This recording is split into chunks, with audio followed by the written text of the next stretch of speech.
concluir Deixa eu iniciar aqui a gravação.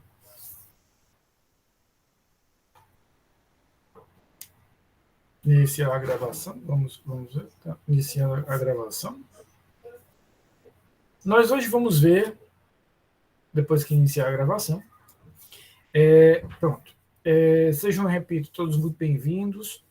Nós hoje vamos estudar esses dois procedimentos, o procedimento das ações penais originárias em tribunais e o procedimento desenvolvido na lei de tóxicos, né? Ou como alguns gostam, tóxicos. E com isso, veja só, Júlia, nós estamos terminando a terceira unidade do nosso conteúdo programático. Nós falamos sobre atos de comunicação, Kathleen, falamos sobre provas e estamos hoje concluindo a unidade relativa aos procedimentos. Nós já tratamos do procedimento ordinário, do procedimento sumário, do procedimento sumaríssimo, falamos do procedimento do júri e hoje nós vamos ver esses dois procedimentos, o procedimento dos tribunais e o procedimento da lei de drogas. Com isso, não apenas a gente termina a terceira unidade, como nós terminamos também, Samuel, veja só, a matéria da AV2. Então, a AV2, que será agora nos dias 19 e 21 de outubro, naquele formato da prova colegiada, né? São 20 questões de múltipla escolha, exemplo do que vocês já tiveram no semestre passado em processo penal 1, ela será aí nos dias 19 e 21, e a matéria é até a matéria de hoje. Então, o que vai cair na AV2? Atos de comunicação, provas, aquela matéria que eu já cobrei de vocês na AV1, vocês já estudaram, e vamos apenas acrescentar procedimentos, cuja matéria a gente está terminando hoje. Boa noite, Amanda, seja bem-vinda. Então, a matéria que nós vamos ver na semana que vem, Isabel, seja bem-vinda e bem-chegada. A matéria que nós vamos ver a partir da próxima aula, a partir de terça-feira, já é a matéria que eu vou cobrar de vocês na AV3, né? É uma matéria que eu vou cobrar de vocês lá na frente, na AV3. Então, a matéria da AV2 está sendo concluída hoje. O que nós vamos ver semana que vem já é matéria para a última prova lá em dezembro. A gente vai ver matéria nova nas duas aulas da semana que vem. No dia 12 de outubro, vocês sabem, é feriado. Quando for no dia 14 de outubro, que é a última aula antes da prova, aí nós fazemos uma revisão. Tá? Então, assim, eu gosto sempre de passar toda a nossa programação, de ir avisando vocês, eu acho que é muito importante. Então, hoje, nós concluímos a nossa terceira unidade, o estudo dos procedimentos criminais, com isso concluímos a matéria da AV2, o que a gente for conversar na próxima semana já é matéria que eu cobrarei de vocês apenas na AV3, e antes da prova, no dia 14, nós vamos fazer uma revisãozinha. Boa noite, Stephanie, seja bem-vinda, querida. Eu pergunto, está compreendida a matéria da prova? Está compreendida a data da prova, a programação? Está tudo direitinho? Entenderam bem? Até a Camila Augusto entendeu? Então, beleza. Queridos, deixa eu só compartilhar. Antes de compartilhar, deixa eu fazer aqui uma explicação prévia do que é que nós vamos ver hoje. Vocês estudaram no semestre passado, lá em processo penal 1, né? Também, Camilinha. A Camilinha e outros estudaram, inclusive, comigo, né? A Yara está dando uma sauna, porque está toda embaçada a câmera dela, ela está dando uma sauna, ela está só desembaçando a câmera para ligar, mas a gente espera, Yarinha, fique tranquila, querida.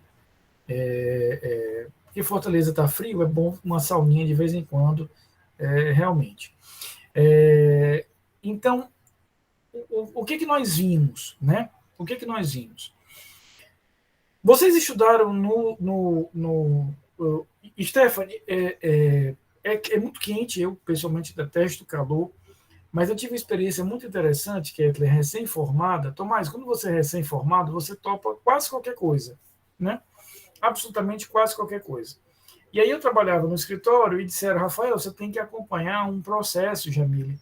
Eu estou falando aí de 2003, 2004, na comarca de Barro Duro, no Piauí, né? E eu, idiota, né? Eu disse, tá certo, eu vou acompanhar esse processo. Uma informação importante sobre o processo, né? Na época, eu estou falando, Samuel, uma época arcaica, 16, 17 anos atrás, não, isso eu estou falando de 2006, provavelmente. Quem me arrumou esse processo, inclusive, foi o marido da Camila Augusta. E aí, não, mas é sério, de fato foi ele, não é brincadeira, eu brinco muito, mas desse ponto eu estou falando a verdade. Minha amizade com o marido dela tem 500 mil anos. E aí, só para sentir o drama, Jamile, o fórum, Samuel, não tinha telefone. Perceba a gravidade da coisa. O processo era físico, Kathleen, o fórum não tinha telefone, então só tinha uma forma de acompanhar, indo lá, né? Aí marcaram uma audiência, eu fui para Teresina de avião.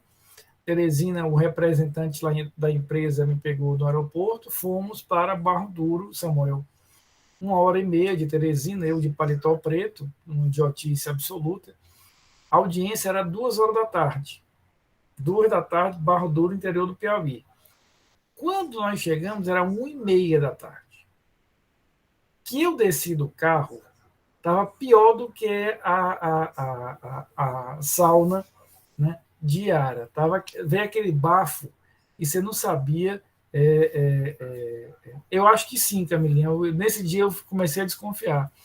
Vem aquele calor, não sei se vocês já sentiram esse calor, que ele é multidirecional, ele vem de todas as direções possíveis, ele vem de cima, de baixo, de dentro, de fora, de lado, é uma coisa assim impressionante. Então, quando eu desci do carro, eu disse, pronto, aqui morri. Né? Cheguei até aqui e daqui não passo mais. O fórum fechado, porque o fórum só abria na hora da audiência, perceba aí o grau de desenvolvimento. Então, assim, se eu sobreviver àquele calor, sobrevivo a qualquer um, até o calor da sauna diária que ela está aí. Já vi que a Arinha apareceu, seja bem-vinda. Queridos, essa brincadeira toda é só para vocês não desistirem de mim e lembrando que no semestre passado vocês estudaram, alguns comigo, alguns semigo, os critérios de competência para definir qual é o juízo de competência. E aí, um dos critérios, né? Gerline, eu adoro o povo do Piauí, até minha mãe, inclusive, nasceu em Teresina, tem primos de minha mãe no Piauí, é um povo maravilhoso, mas que, sem dúvida nenhuma, é antessala do inferno, né? No calor, não há dúvida. Inclusive, o Piauí tem, para mim, uma das melhores culinárias do Brasil. Né? A paçoca que se faz no Piauí é uma coisa fora do comum. Mas, enfim, dentro dos critérios de fixação de competência, Yara, que você estudou em processo penal 1, um deles foi o critério da prerrogativa de foro ou de função. O que significa, Livinha, o critério da prerrogativa de foro ou de função? Meu queridíssimo amigo Samuel, significa que algumas pessoas, por exercerem uma função diferenciada no Estado, por ocuparem uma função diferenciada no Estado, ministros de Estado, parlamentares federais, juízes de direito, juízes federais, desembargadores, governadores, são julgados em tribunais. Então, se eles cometem um crime, eles não são julgados na justiça de primeiro grau, eles são julgados na justiça de segundo grau ou até mesmo em tribunais superiores. Eu não quero aqui discutir, a gente pode fazer isso em outro momento, mas eu não quero discutir se isso é legal, se não é legal, se é bacana, se não é bacana, se deve permanecer. É um fato, Jamil, é um fato, está na Constituição, então não adianta a gente querer, no momento, fazer um juízo de valor sobre isso. Por quê?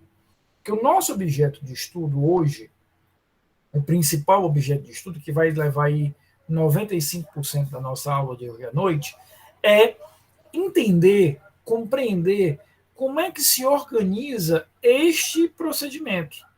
Ou seja, aquela pessoa, por exercer uma função diferenciada no Estado, em praticando crime, em sendo acusado de um crime, será processado num tribunal. Repito, pode ser um tribunal de justiça, pode ser um tribunal regional federal, pode ser o STJ, pode ser o STF. Então, aquilo que, para nós, eu e vocês todos aqui, Isabel, Vinícius, Karen, Camila e todos os outros, nós só chegaríamos a esses tribunais em grau de recurso no caso destas pessoas que possuem essa prerrogativa de foro, elas já começam nesses tribunais, Samuel. Ou seja, nós, aspas, terminaríamos nesse foro, essas pessoas já começam a partir desse foro. E qual é a maior das características desse juízo? É um juízo colegiado. É um juízo em que eu tenho vários juízes. No caso das cortes superiores, vários ministros. No caso dos tribunais de justiça e tribunais regionais federais, vários desembargadores. Então, nós temos aí vários ministros e vários desembargadores. Então, olha o que nós temos que resolver. Até agora, todos os outros ritos que nós estudamos aqui, ordinário, sumário, sumaríssimo e o rito do júri, nós tínhamos um único juiz, um juiz monocrático. Veja que no caso do júri, que nós estudamos há algumas semanas, os jurados só aparecem, Tomás, lá no final do procedimento. Até o final do procedimento, o juiz leva o processo sozinho. Vocês devem se lembrar disso. Nesse rito que nós estamos estudando hoje, já é algo diferente. Por quê? Porque o juízo já é um juízo colegiado.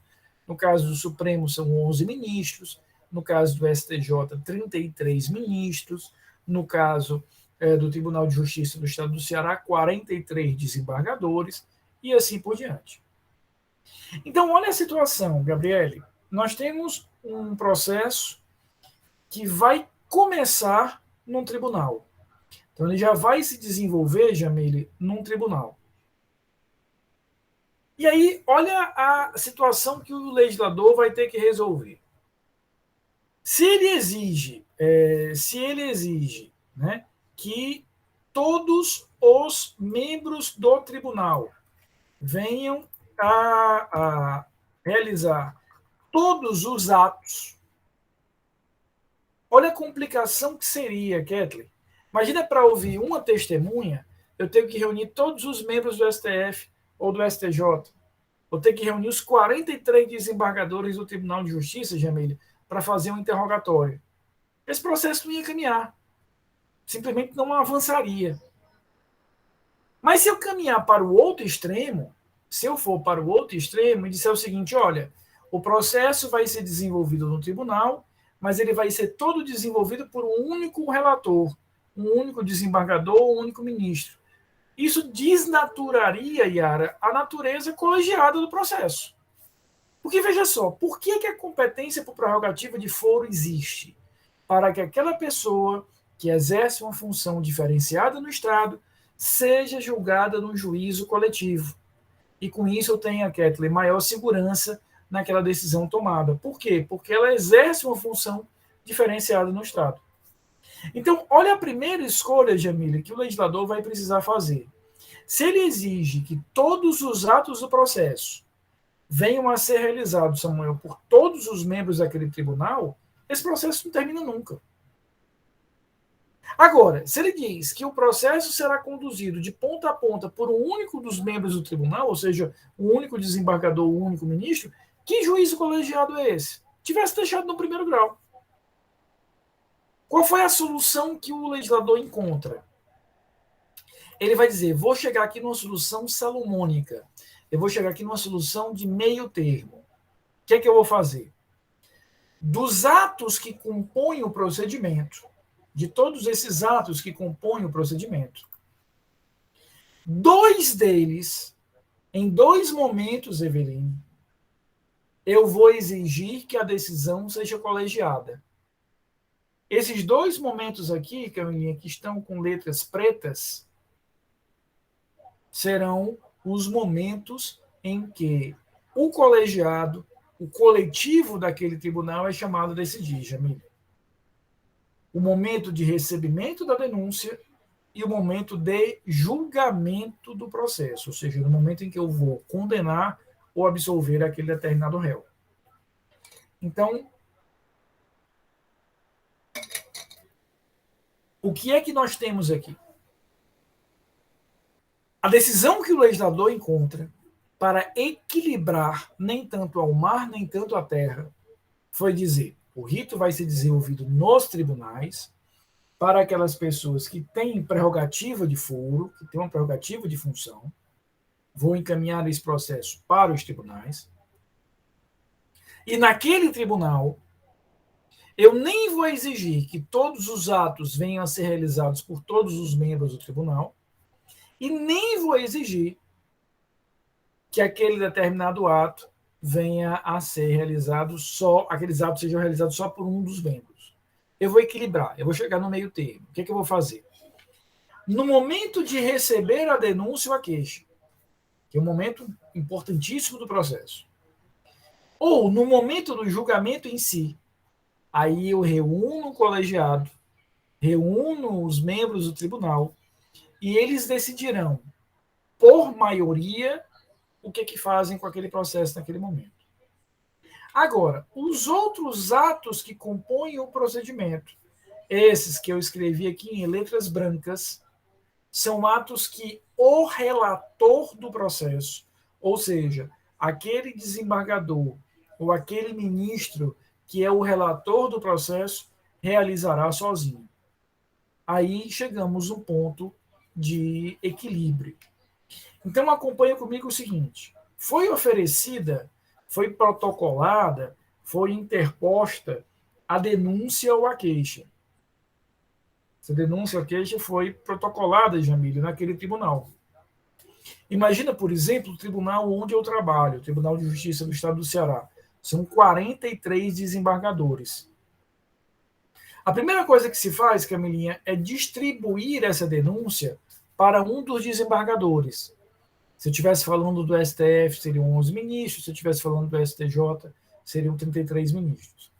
Quando eu faço aquela distribuição, aquele desembargador, se eu estiver falando de Tribunal de Justiça ou TRF, ou aquele ministro, se eu estiver falando de um Tribunal Superior, passa a ser, Jamile, o dono do processo. Ele será, a partir daquele momento, o dono, Kathleen, do processo. E cabe a este relator, repito, se eu tiver um tribunal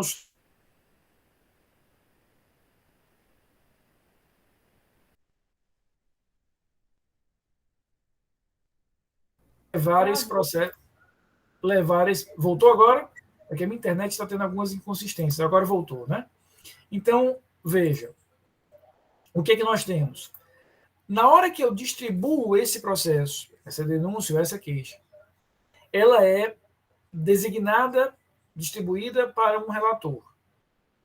E aquele relator, se eu estiver falando de um tribunal superior, vou falar de ministros. Se eu estiver falando de tribunais inferiores, eu vou falar de desembargadores, é que vai conduzir o processo dali para frente.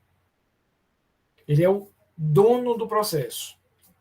Rafael, que atos o relator vai fazer? Bem, ele vai dar impulso ao processo, ele que vai fazer com que o processo caminhe, e tem algumas decisões que ele pode tomar. Veja que tudo isso que eu estou falando para vocês, olha aqui para o slide, tudo isso que eu estou falando para vocês, Lívia, está descrito na Lei 8.038. Essa lei aqui, ela define uma série de procedimentos em tribunais. Mais especificamente, do artigo 1º ao artigo 12. Os 12 primeiros artigos da Lei 8.038 vão efetivamente descrever esse procedimento. Portanto, tudo que está nesse slide aqui, todos esses atos aqui que estão nesse slide, estão previstos nesses 12 primeiros artigos.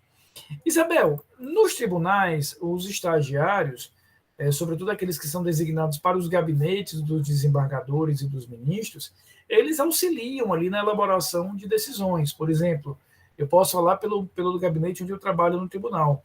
Eles redigem decisões que se submetem ao desembargador e, se ele aprovar aquela decisão, ele vai para o processo. Então, ele, na prática, vai fazer ali, elaborar propostas de minuta de decisão, tá?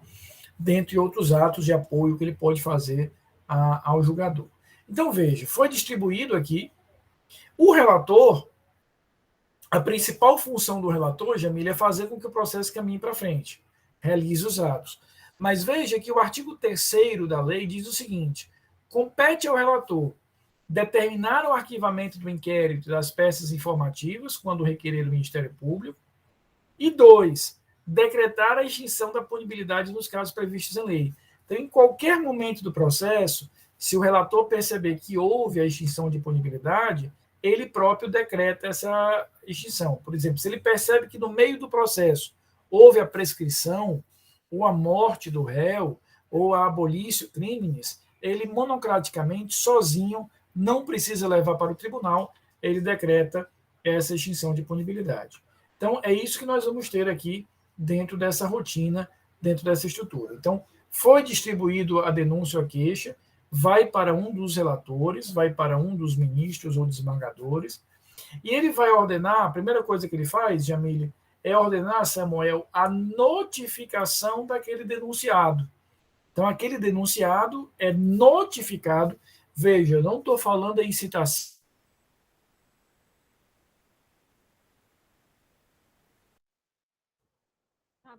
Travou. Dias apresentar uma petição. Para em 15 dias apresentar uma petição, que é a chamada defesa. Voltou? Já voltou, né? Voltou, mas você pode voltar com a informação. Posso, claro, não tem problema. Então, eu tenho aqui a notificação, tá? Essa notificação é o quê? Eu vou notificar aquele denunciado para que ele, em 15 dias, apresente essa resposta preliminar. Então, o que é isso aqui, Ruth? Aquele relator vai dizer, olha, denunciado, ofereceram aqui uma denúncia contra você.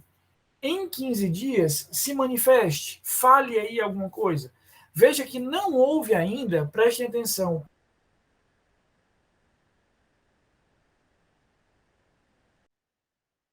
Travou de novo, professor.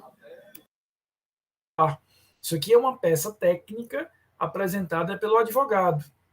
É uma peça técnica apresentada pelo advogado. A distribuição, Júlio, é para um dos ministros e um dos desembargadores, conforme o tribunal, e ele passa a ser o relator. Né? Então, ela é distribuída para um magistrado que compõe aquele tribunal, e aí, a partir daquele momento, ele é feito, ele passa a ser o relator daquele processo. Tá? Amanda, pode perguntar, querido. Professor, o senhor pode repetir, porque travou no comecinho? Aí eu não entendi. Claro. Então, vamos voltar. Olha só. Foi oferecida a denúncia ou a queixa. Essa denúncia ela vai ser distribuída para um dos membros daquele tribunal. Desembargadores ou ministros. No momento em que eu distribuo, ele passa a ser o relator do processo. Eu vou falar de desembargador, relator, ou de ministro relator. É o cara que é o dono do processo a partir de agora. E aí, o que esse relator, o que esse desembargador vai ordenar? Vai ordenar que seja notificado aquele denunciado para que ele apresente em 15 dias a resposta preliminar. Então, veja, Jamília, aqui forma-se um contraditório, existe um contraditório formado antes do recebimento da denúncia. Antes mesmo de eu decidir se eu vou receber ou não, eu vou formar o contraditório, eu vou dar à parte a oportunidade de falar. Então, aqui eu estou falando de uma peça técnica feita por advogado, onde o advogado vai ter a oportunidade de tentar convencer aquele tribunal de não receber a denúncia. O pedido que eu faço nessa petição, chamada de defesa preliminar ou de resposta preliminar, é não receba a denúncia.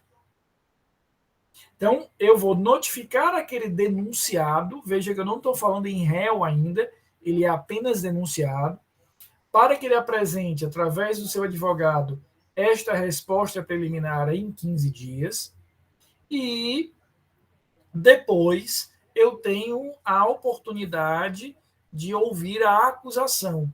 Isso aqui funciona algo parecido com uma réplica no processo civil, ou seja, o denunciado fala em 15 dias, depois a acusação fala em 5 dias. Então, houve o oferecimento da denúncia ou da queixa, determinou-se a notificação daquele denunciado, o desembargador, o relator, determina a notificação, aquele denunciado tem 15 dias para responder, apresentando aí o que a gente vai chamar de defesa preliminar ou de resposta preliminar. Depois disso, a acusação tem 5 dias para se manifestar. Com isso aqui no processo, o desembargador relator vai levar o processo para que o tribunal, durante uma sessão de julgamento, decida pelo recebimento da denúncia da queixa. Veja que nós chegamos aqui numa das casinhas que tem letra preta. O que significa isso aqui? Que esta decisão de receber a denúncia ou não receber a denúncia não é uma decisão que o desembargador relator toma sozinho. Ele vai tomar com o coletivo. Então, vamos imaginar que nós aqui somos um tribunal. Vamos imaginar que nós aqui compomos um tribunal. E que eu sou esse desembargador relator. Depois que eu tiver com tudo isso aqui já no processo, eu vou pegar esse processo e levar para uma sessão de julgamento nossa. Todos nós aqui presentes. E eu vou dizer, olha, pessoal, é o seguinte. Vamos aqui juntos decidir se recebemos ou não recebemos essa denúncia. A decisão aqui, Yara, é por maioria. Eu, desembargador relator, voto, eu apresento, Samuel, o meu voto. Então, eu vou dizer, olha, eu entendo, pelas provas que existem nos autos, que há comprovação de materialidade, há indícios de autoria, portanto, devemos receber essa denúncia. Mas o meu voto pesa a mesma coisa que o voto de todos vocês.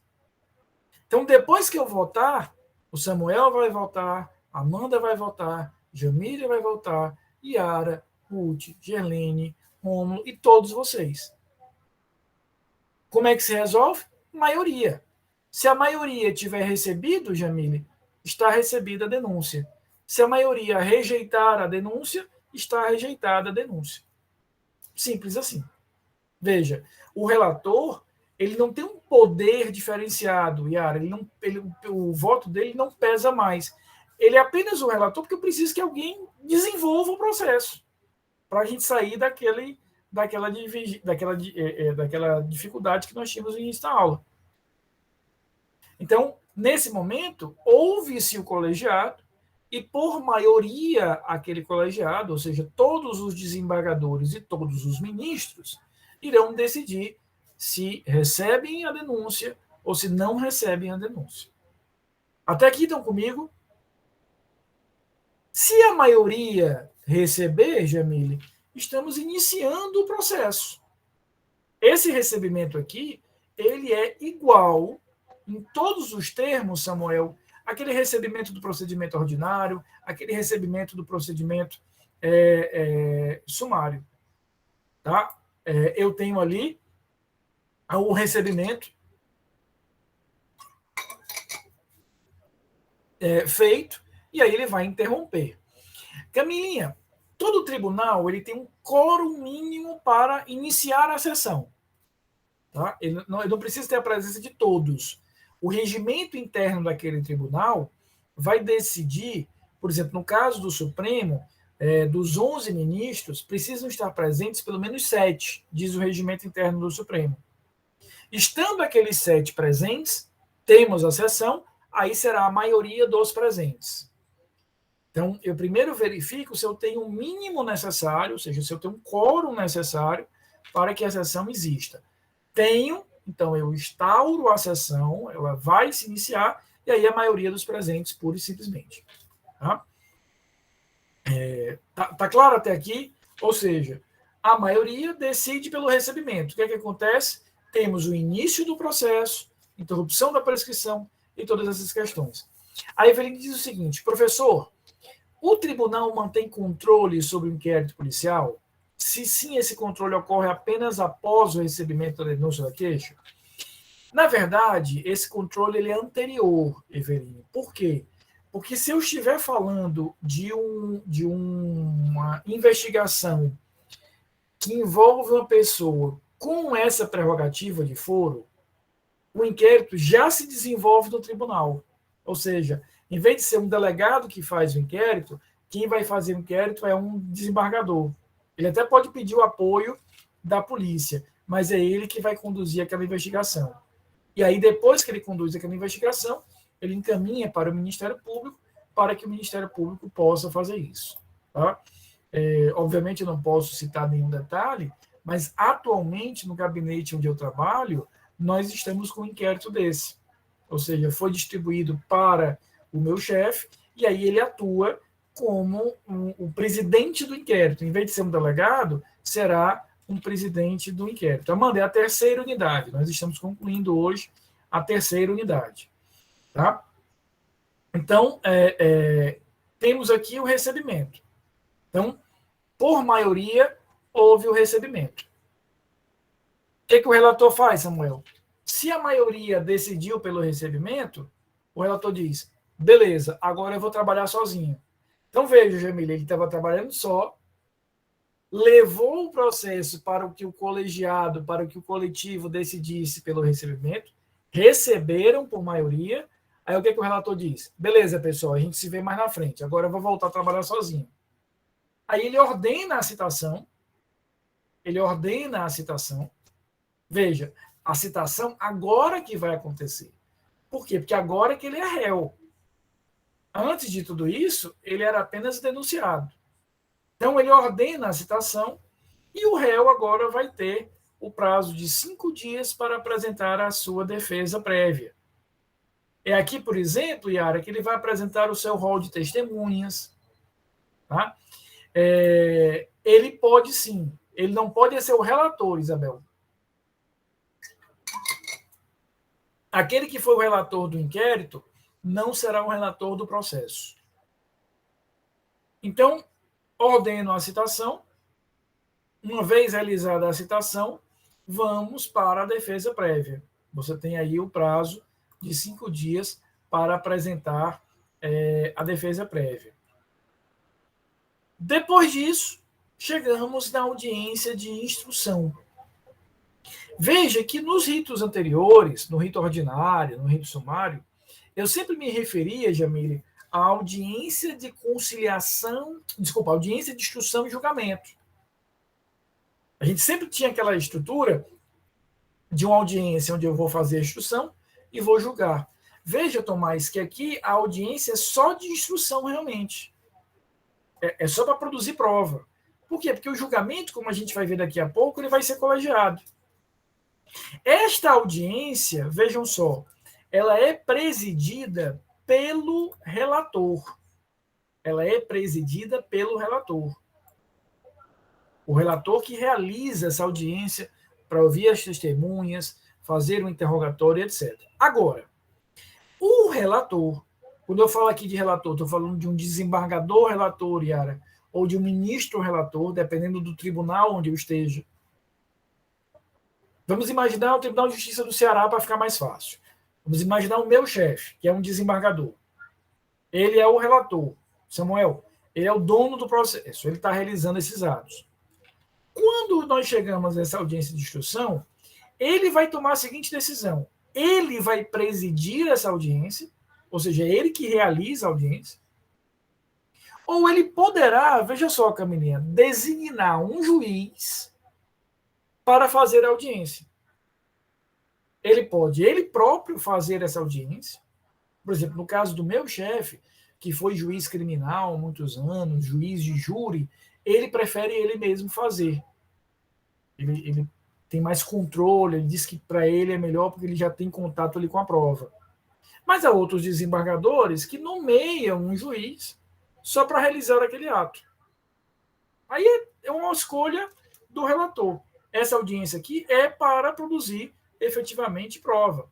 Prova testemunhal, ouvir a vítima, fazer o interrogatório, a produção da prova oral. Em regra, Samuel, ela é uma audiência única, né? Ela é uma audiência única, mas pode ser desmembrada. Ele vai nomear um juiz de primeiro grau, se quiser. Repito, é uma escolha dele. Ele pode dizer, não, eu mesmo faço, né? O meu chefe, ele sempre faz ele próprio, ele não gosta muito de delegar, porque ele diz que gosta de ter o controle, ter o contato com a prova, ouvir ali aquela testemunha, mas outros, muitos, designam aquele juiz para a realização daquele ato. Apenas para a realização daquele ato. Depois que essa audiência é concluída, ou seja, que eu ouvi todas as testemunhas, que eu fiz o interrogatório, aí eu vou indagar das partes. Tomás, em teoria não, porque é uma designação. Aquele juiz de primeiro grau está fazendo aquilo em nome do desembargador, né? Apenas uma designação. Na prática, ele não teria como se recusar a fazer isso. Claro que se ele fizer, não vai gerar grandes repercussões, mas na prática não, porque é uma designação para um ônus público que ele tem que exercer. Feita essa audiência de instrução, Yara, nós chegamos na etapa das diligências. O que é isso? O desembargador relator diz assim: acusação, defesa, vocês querem produzir mais alguma prova? Querem passar a régua? Querem mais alguma prova? Samuel, preste atenção num detalhe aqui interessante. Então, olha o que aconteceu. A acusação já falou aqui no denúncio, a defesa já falou por 2 vezes, fizemos, Yarinha, a audiência de instrução, e eu pergunto se eles querem produzir mais alguma prova. Em tese, em teoria, Gerlene, essas diligências aqui são diligências que a parte vai poder pedir, Rômulo, cuja necessidade ocorreu, existiu, passou a existir durante o processo. Deixa eu explicar isso, Yara, de outra forma. Se no momento da denúncia, Samuel, ou no momento da defesa prévia, a parte já sabia que queria produzir aquela prova, que ela já tivesse pedido ali. Então, essas diligências aqui serão pedidas pela parte apenas e tão somente se eu perceber que a necessidade de produzir aquela diligência surge depois. Deixa eu dar um exemplo para vocês. Um processo que eu acompanhei no tribunal. Era um processo em que o réu tinha foro para prerrogativo de função e era acusado, Yara, de ter atropelado e matado uma pessoa numa estrada federal aqui no interior do Ceará. Durante a instrução, Ruth, surge a dúvida, as testemunhas elas são contraditórias, qual era o limite de velocidade, Jamile, naquele quilômetro onde houve aquele acidente.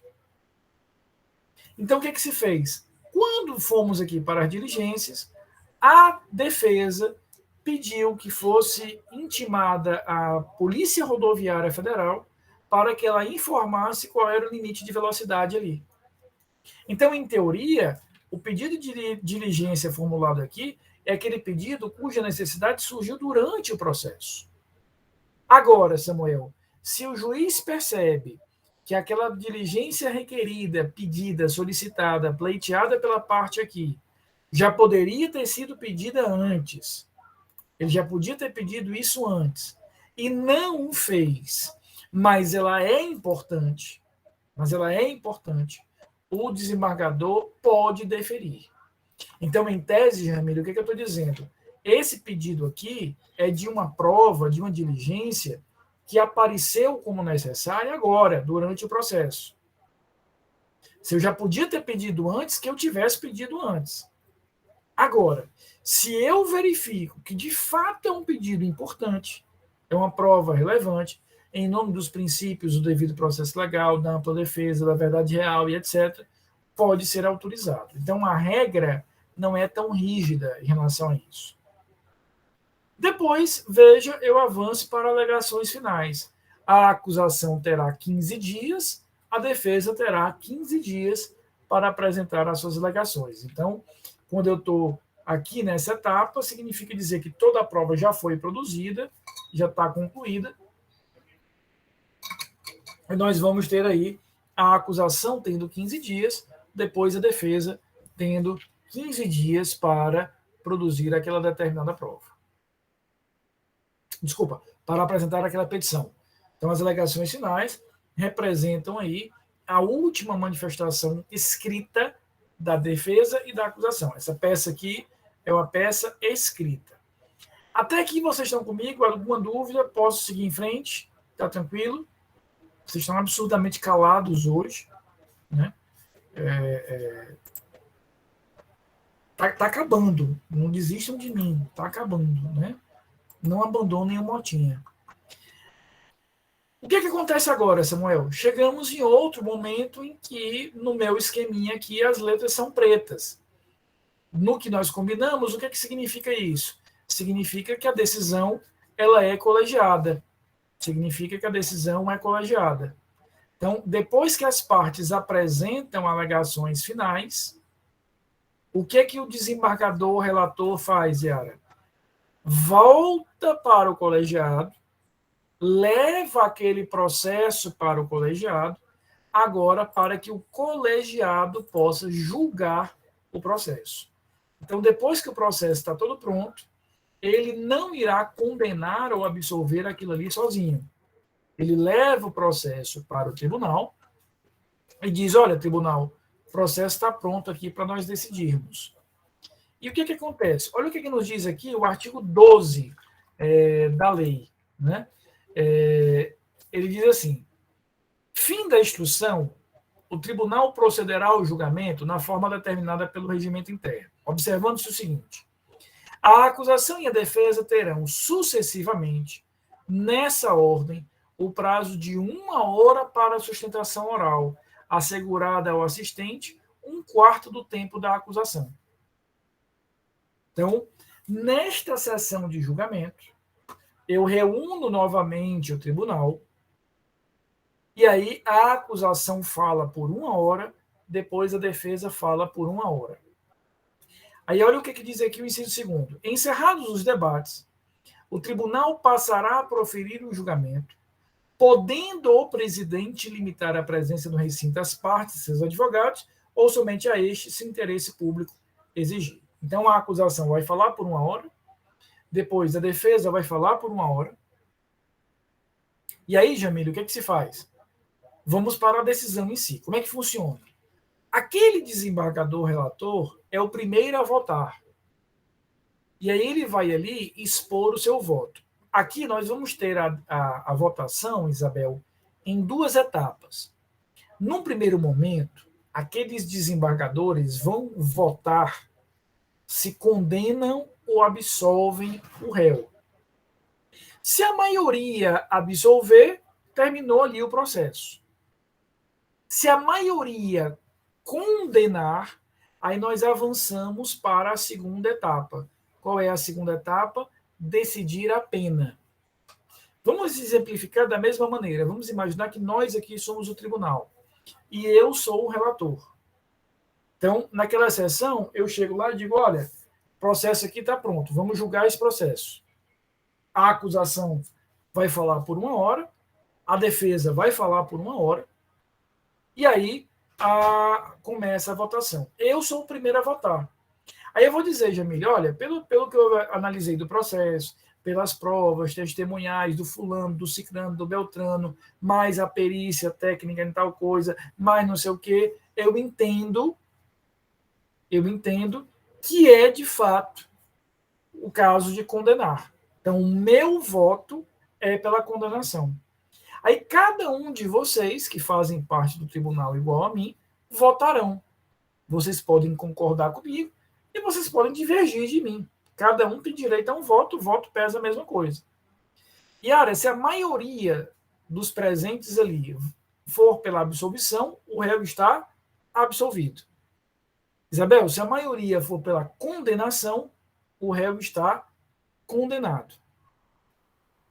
E aí, uma vez decidido que ele está condenado, nós vamos ter aí o quê?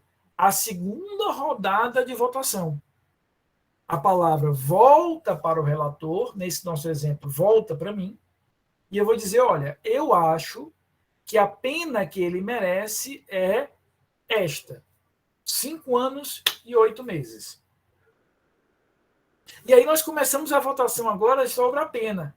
Cada um de vocês vai votar, Samuel, em relação à pena. Você pode concordar comigo, ou você pode propor uma outra pena. Tudo com base no cálculo lá do Código Penal, de como é que se calcula a pena. Então, veja que são 2 momentos. Primeiro, eu vou decidir se aquele réu é condenado ou absolvido. Se ele for condenado, e como é que ele é condenado? Pela maioria dos votos do tribunal, aí nós passamos a uma segunda etapa, que é a fixação da pena. Então, por exemplo, o Samuel, como desembargador, pode ter votado junto comigo pela condenação, mas na segunda rodada de votação, que é quando nós vamos definir a pena, ele pode divergir de mim. Não, Rafael, 5 anos e 8 meses eu não concordo, não. Eu acho que a dosimetria aqui justa, adequada, é de 8 anos e 3 meses. E aí é o voto dele. Continuamos a votação. Sempre, Jamílio, o que é que se resolve? A maioria. Bel, esse assistente que ele fala aqui é aquele assistente da acusação, lembra que você viu no semestre passado? Ou seja, a vítima ela pode se habilitar como assistente da acusação. Então imagina, Isabel, que eu esteja julgando um promotor de justiça por lesão corporal grave. A vítima daquela lesão, naqueles moldes que você estudou no semestre passado, pode se habilitar como a assistente de acusação. Né? Ô, Isabel, eu não nem querer saber quem é. Né? Eu sei que a Camila Augusta, que viu comigo, aprendeu isso, e se ela disser que não aprendeu, ela está mentindo, né? Porque eu ensinei. É porque não caiu o assistente da acusação na prova, ainda bem, né, Isabel? Sobre esse imenso procedimento, dúvidas? Entenderam direitinho? O que é importante? Esses são os momentos em que nós vamos ter aqui a decisão colegiada. Tá bom? Queridos, o próximo procedimento é o último procedimento que nós vamos estudar, com isso a gente termina a unidade. E é o mais fácil de todos. Veja que eu não vou levar 10 minutos para explicar. Esse procedimento, ele é previsto na Lei 11.343, que é a lei antidrogas. Como alguns gostam, Samuel, a lei de tóxicos. Então, o negócio do tóxico, do psicotrópico, né? Não, doutor, eu só estava aí com um negócio de um psicotrópico aí, de um negócio de um tóxico, mas não é nem meu, não. É uma parada aí que eu fiz aí o cara lá me deu aí, mas não é meu, não. Nem gosto dessas coisas, doutor. Eu sou até cristão aí, tenho amor a Deus, não uso esses tóxicos, esses psicotrópicos. Eu não consumo nada, não, sou cachaça mesmo, doutor. Eu sou trabalhador, exatamente. Né? É impressionante como esse discurso eu já ouvi 400.000 vezes, doutor. Deus me livre, doutor. Maria, isso aí é muito sério, não gosto dessas coisas, não. Eu tomo só minha cachaçinha mesmo. Aí eu não vou mentir, não, aí eu tomo. Tá? Então veja como é um rito relativamente simples, é um rito bastante simples quando a gente percebe aqui. Por quê? Primeiro, não tem denúncia, não tem queixa. Porque como é um crime contra a sociedade, né? Como é um crime, sem problema, Isabel, como é um crime contra a sociedade, eu terei só denúncia. E aí, o Ministério Público oferece a denúncia, é feita, veja só, Yara, a notificação para que aquele denunciado, em 15 dias, apresente a sua defesa escrita e as suas exceções. E só depois disso o juiz vai decidir se recebe ou não. Primeira coisa, vamos só organizar isso aqui. Esse rito anterior, esse aqui, é nos tribunais. Esse rito aqui é no primeiro grau. A gente voltou aqui para o primeiro grau, ok? O rito da lei de drogas é um rito de primeiro grau, que não tem nada com desembargador, nada com ministro. Isso aqui é um rito que corre no primeiro grau como um rito ordinário, como um rito do júri, como um rito sumaríssimo. Mas veja que ele é muito simples. Há o oferecimento da denúncia, notifica-se aquele denunciado que, através do seu advogado, vai apresentar a defesa em 15 dias. E aí é que o juiz vai decidir se recebe ou não. Então, Samuel, veja que no caso da lei de drogas, forma-se um contraditório antes do recebimento da denúncia. Ou seja, antes do juiz receber, Rômulo, ele vai ouvir as duas partes. Quando ele recebe, aqui o recebimento tem as mesmas características de todos os outros que nós já vimos aqui. Tem que ter comprovação de materialidade, indício de autoria, a parte tem que ser legítima, tem que existir interesse, interrompe a prescrição, inicia o processo, tudo isso aqui eu tenho nesse recebimento. Se o juiz decide pelo recebimento, Samuel, o que é que ele faz? Aí sim ele ordena a citação. Olha para o slide aqui, Tomás e Isabel. Ele primeiro notificou, porque eu não era réu ainda, eu apresentei uma defesa, aí o juiz recebeu, a casa caiu para mim, rasdá, casa caiu, eu virei réu, aí eu vou ser citado. Mas eu vou ser citado para quê? Para comparecer à audiência de instrução e julgamento. Veja como o rito é mais enxuto. Há o oferecimento da denúncia, ouço o denunciado, recebo a denúncia, parto para a audiência de instrução. E aí, olha só, Samuel, tudo aquilo que eu falei para vocês, Thalita, sobre a audiência de instrução, Ruth, no procedimento ordinário, traz para cá.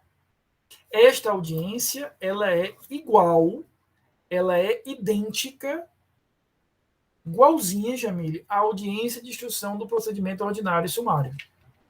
E não é coincidência. Porque, veja, eu estou falando aqui, Samuel, de uma lei de 2006. Quando foi em 2008 que o Código de Processo Penal foi alterado, incorporando a ideia da audiência de instrução e julgamento, o que foi que se fez? Se copiou essa audiência.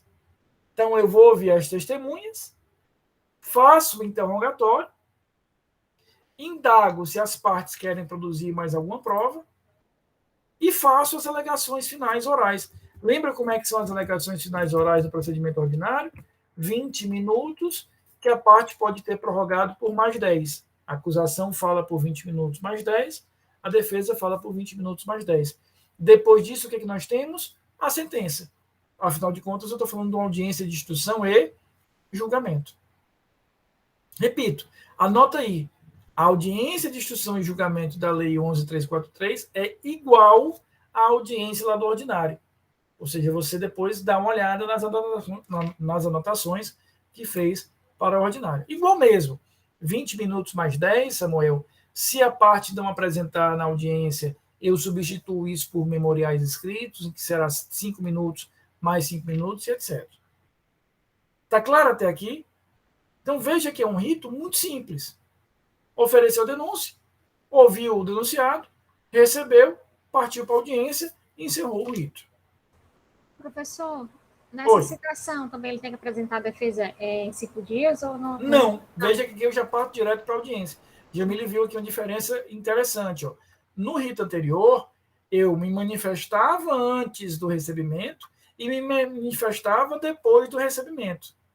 Nesse aqui, não. Eu me manifesto antes, tenho a chance de, por exemplo, tentar convencer o juiz de sequer receber a denúncia, mas depois que ele recebe, eu parto direto para a audiência. Com isso, nós encerramos, repito, a nossa terceira unidade, a unidade dos procedimentos. Nós vimos todos os principais procedimentos. E aí, só repassando aqui os avisos no início da aula que eu passei. Nós vamos, na semana que vem, começar a matéria nova. A gente vai ver na semana que vem 2 matérias. A gente vai falar sobre nulidades na terça-feira